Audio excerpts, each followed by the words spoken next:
Photo కాదు కావాల్సింది, అక్కడ చూపియాలి బొమ్మ, చేసిన బొమ్మ చూపించు.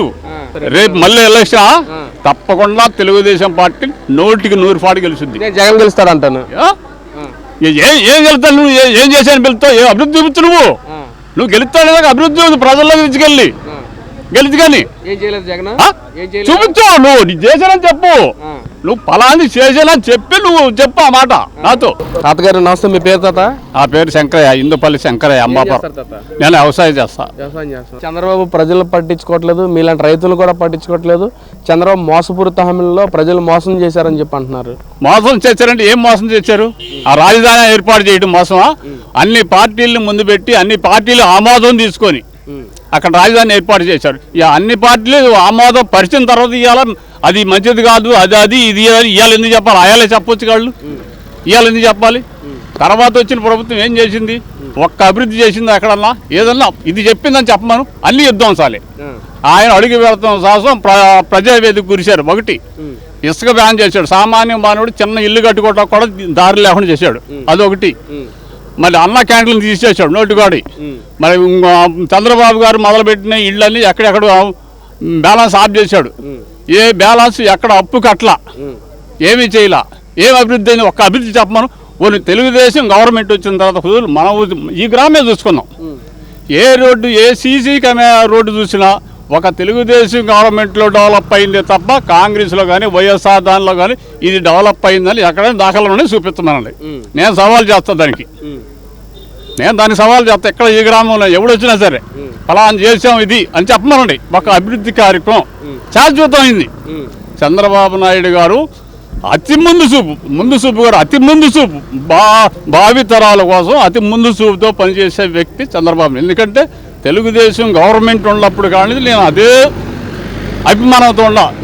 ఎన్టీ రామారావు కానించి ఆయన తర్వాత చంద్రబాబు నాయుడు గారు వచ్చి ఎంతో అభివృద్ధి కార్యక్రమం చేస్తాడు. అంటే ఇవాళ తాత్కాలికం చేసేది కాదు, ఆయన ముందు చూపు కోసం ప్రతి ఒక్కటి ఏదైనా ఉంటే స్టాండర్డ్, ప్రతి ఒక్కటి స్టాండర్డ్ బ్రాండెడ్ అనమాట.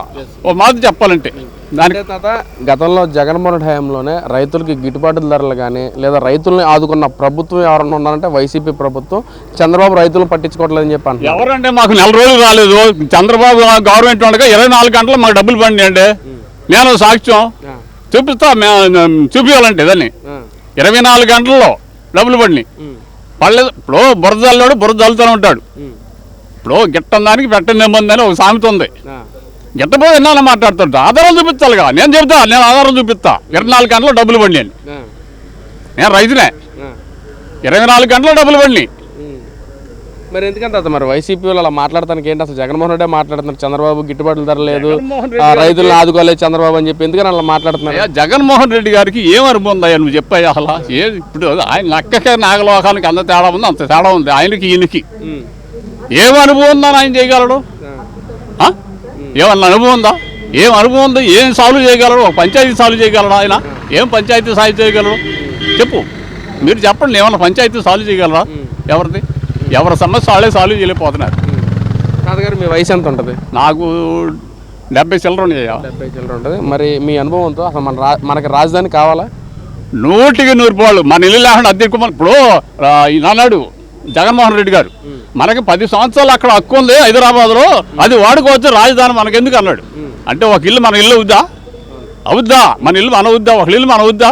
మన ఇల్లు మనకు కావాలి, మన రాజధాని మనకు కావాలి. 3 రాజధానులు అన్నాడు. ఎక్కడన్నా ఒక కిటికీలో పెట్టి కట్టాడా? దాఖలా చూపించండి. 3 రాజధానులు అభివృద్ధి చేయొచ్చు, తప్పులేదు. అభివృద్ధి లేదు, ఒకటి కట్టింది లేదు, ఏది లేదు. ఇప్పుడు మన మాటలతో చెప్పడం కాదు, మన కళ్ళ కనబడుతుంది వాస్తవంగా. 5 సంవత్సరాలు కాదు, ఆ 2 సంవత్సరాల తర్వాత నుంచే జనంలో ఒక ఆందోళన పెరిగింది. ఈయన ఉండకూడదు, ఈయన ఎవరు నోరు తెరితే వాళ్ళని అరెస్ట్ చేసి ఇబ్బంది పెట్టాడు. మరి చంద్రబాబు నోరు ఓపిక పట్టుకొని ఓటు కోసం చూశారు, ఓటుతో కొట్టారు. మరి ఏదైతే చంద్రబాబు ప్రపంచం స్థాయిలో మనకు రాజధాని నేను డెవలప్మెంట్ చేసి చూపిస్తాను, మిగతా రాష్ట్రాలు కూడా మన వైపు చూసేలాగా నేను డెవలప్మెంట్ చేసి చూపిస్తాను అని చెప్పి చంద్రబాబు నాయుడు గారు మాట్లాడారు. అదే తరుణంలో అంబటి రాంబాబు మాట్లాడుతున్నారు, మనకు ప్రపంచంతో కూడిన రాజధాని మనకు అవసరమా అని చెప్పి ఆయన మాట్లాడుతున్నారు. ఏం చెప్తారు బాబు? మనం ఇల్లు ఏం చేసుకుంటామంటే, ఒక ఇల్లు కన్నా గొప్ప కట్టుకోవాలని చూస్తామా? ఒకటి కన్నా దరిద్రం కొండాలని చూస్తామా? ముందు ఒకరికన్నా ఇదిగానే కట్టుకోవాలి, ఒకరికన్నా ఇదిగానే బతకాలి. మన రాష్ట్రం అందరిలో హైలైట్గానే ఉండాలి. మన దేశంతో మనం పోటీ పడాలి, ఇతర దేశాలు పోటీ పడాలని ఆలోచన చేస్తాం. కానీ ఒకళ్ళని పోల్చుకొని తక్కువగా పోల్చుకుంటాం. మనం చెప్పండి, అసలు తక్కువగా ఎంచుకుంటామా? ఎవరైనా తక్కువగా ఎంచుకుంటారా? మనం ఎంచుకోవాల్సింది అదే పట్టుదల, కృషి అన్నీ ఉండాలి వ్యక్తి చంద్రబాబు నాయుడు గారు. అంటే ప్రజల్ని మోసం చేశాడు చంద్రబాబు, జల్సాలు చేస్తున్నాడు ప్రజల సొమ్ముతో అని చెప్పి అంటున్నాడు. ప్రజల సొమ్ముతో జల్సాలు చేస్తున్నాడు. ఇప్పుడు సపోజ్ అనుకుందామండి, నీకు 10 ఎకరాల పొలం ఉందండి, 4 కొడుకులు ఉన్నారండి. నేను 4 కొడుకులకి కావాల్సింది బిర్యానీ, చెప్పులు, గిప్పులు, బూట్లు అన్ని హైలైట్, మంచి హైలైట్కి తిప్పావు. 10 ఎకరాల పొలం అవచేసావు నువ్వు. తర్వాత నీ కొడుకులు ఏమైపోతారు? నాకు దానికి సమాధానం చెప్పండి. నీ కొడుకులు ఏమైపోతారు? వాళ్ళని ప్రయోజకుడు చేసేవాడు నువ్వు, మంచి చెడ్డు చేసినట్టు నువ్వు లెక్క పెట్టావు కొడుకులకి. కరెక్టే, వాళ్ళు ప్రయోజకుడు అయ్యారా, దరిద్రులు అయ్యారా చివరికి? నీ తరమైన చెప్పు, నాకు దీనికి సమాధానం చెప్పండి మీరు. మరి గతంలో జగన్మోహన్ రెడ్డి గారు అటాక్ చేశాడు బాబాయ్. జగన్మోహన్ రెడ్డి గారి సంగతి నేను చెప్పింది. ఇప్పుడు ఆయన ఉన్న ఆస్తిని అప్పులు చేశాను పెట్టి జనానికి పంచాడు, తినేశారు. రాష్ట్రం అప్పులు అయిపోయింది, కోలుకోలేని దెబ్బ కొట్టాడు. ఏంటి పరిస్థితి? ఏమైపోతుంది? ఇప్పుడు ఆయన చేసినా ఒకటే, రాష్ట్రం అయినా ఒకటే. ఒక కుటుంబం లెక్క చెబుతున్నాను నేను. చంద్రబాబు కూడా ఏదైతే అమరావతి పేరుతో దాన్ని దోచుకుంటున్నాడు, దోచుకుంటున్నాడు. అప్పు చేసినప్పటికీ అభివృద్ధి చూపిస్తున్నాడు. ఆయన అప్పు చేసి అభివృద్ధి ఆడ చూపించాడని చెబుతున్నాను నేను. ఆయన అప్పు చేశాడు, అభివృద్ధి అక్కడ. ఈయన అప్పు చేశాడు, అభివృద్ధి చూపిస్తున్నాడు. అది మన కంటికి కనపడినట్టు కనపడుతుంది. కళ్ళు లేని వాళ్ళకి మనం ఏం చేయలేం. కళ్ళున్నోడు చూడగలుగుతారు, కళ్ళు లేనాడు ఏం చూస్తాడు? కళ్ళున్నోడు కూడా గుడ్డిలాగా నటిస్తే మనం ఏం చేయలేము కదా. ఏమన్నా చేయగలమా? కళ్ళుండి కూడా గుడ్డి వాళ్ళలాగా నటిస్తే మనం ఏం చేయలేం దాన్ని.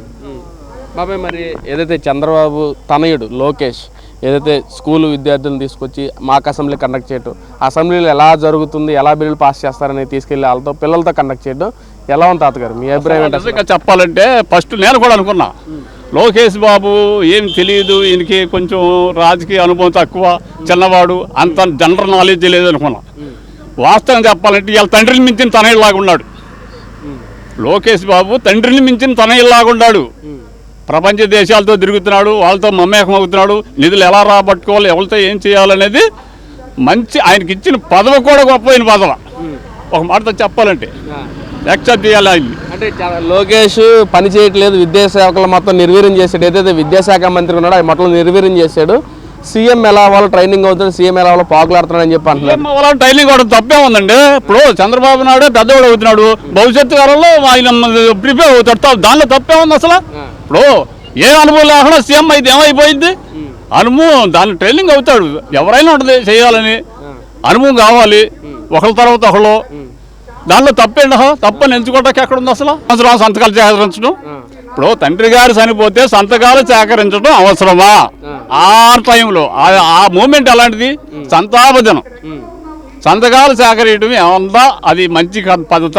ఎవరన్నా జకాత్ చేస్తారనేది ఎవరు చేయరు కదా. తండ్రి ఆ సమయంలో సంతాప దినాలు అందరిని పలకరించుకోవడం, సంతాపం తెలపడం, ఆ టైం అది. నీకు అంత అవసరం ఏంటి? అది స్వార్థం. సీఎం కావాలనే ఒక స్వార్థం అంటే ఆ స్వార్థపూరితంగా చేసిందే తప్ప వేరేదేం కాదు. మరి ఫైనల్గా ఏం చెప్తారు తాతగారు మీ అనుభవాన్ని బట్టి? 2029లో ఎవరో గెలుస్తారు అసలు? ఏది ఎవరు గెలుస్తారు రేపు మళ్ళీ ఎలక్షన్? తప్పకుండా తెలుగుదేశం పార్టీ 100% గెలుస్తుంది. జగన్ గెలుస్తాడు అంటాను. ఏం గెలుస్తావు నువ్వు? ఏం చేశాను పిలుస్తావు? ఏ అభివృద్ధి చూపించు నువ్వు గెలుస్తాడు. అభివృద్ధి ప్రజల్లో తీసుకెళ్ళి గెలిచి కానీ చూపించు. నువ్వు నీ చేశానని చెప్పు, నువ్వు ఫలాన్ని చేశానని చెప్పి నువ్వు చెప్పు ఆ మాట నాతో. అందరినీ సంక్షేమంగా చూసుకున్నాడు కాదు కావాల్సింది, అక్కడ చూపించాలి బొమ్మ, చేసిన బొమ్మ చూపించు. రాజధాని ఏమన్నాడు? అక్కడ అంతా గ్రాఫిక్స్ అన్నాడు జగన్ గారు. ఆ గ్రాఫిక్స్ లోనే కూర్చొని పరిపాలన చేశాడు 5 సంవత్సరాలు. గ్రాఫిక్స్ ఇటుక రాయి కూడా పెట్టలేదు అన్నాడు. ఏం జరిగింది? ఇవన్నీ అనుకోవడానికి ఇది కదా. తెలంగాణ గెలిస్తే కేసీఆర్ ఏమన్నాడు? నేను మా పార్టీ గెలిస్తే దళితులు ముఖ్యమంత్రి చేస్తా అన్నాడు. చేశాడా? అమరవీరులకి 3 ఎకరాల పొలం ఇస్తా అన్నా, ఇంటికి ఒక ఉద్యోగం ఇస్తా అన్నాడు. చేశాడా? ఏం చేశాడు? ఇవన్నీ మాలతో అసలు అదే ఇవన్నీ అవి కాదు కావాల్సింది. వాగ్దానాలు చేయటం కాదు, అసలు చేసే చూపించాలి. పోలవరం ఏం చేశారంటే 60% పూర్తి చేసేట్టు చంద్రబాబు నాయుడు గారు ఉండగా జగన్ గారు వచ్చండి ఇది బాగలేదని కేంద్ర ప్రభుత్వం దర్యాప్తు వేయమన్నాడు. కేంద్ర ప్రభుత్వం వచ్చి దర్యాప్తు చేపిస్తే ఒక్క రూపాయి అది అవినీతి లేదని తెలిసింది. ఏంటి అసలు అది? మరి మీరు మళ్ళీ టెండర్ మారితే ఏమైంది? గవర్నమెంట్కి ఎంత లాస్ అయింది? మళ్ళీ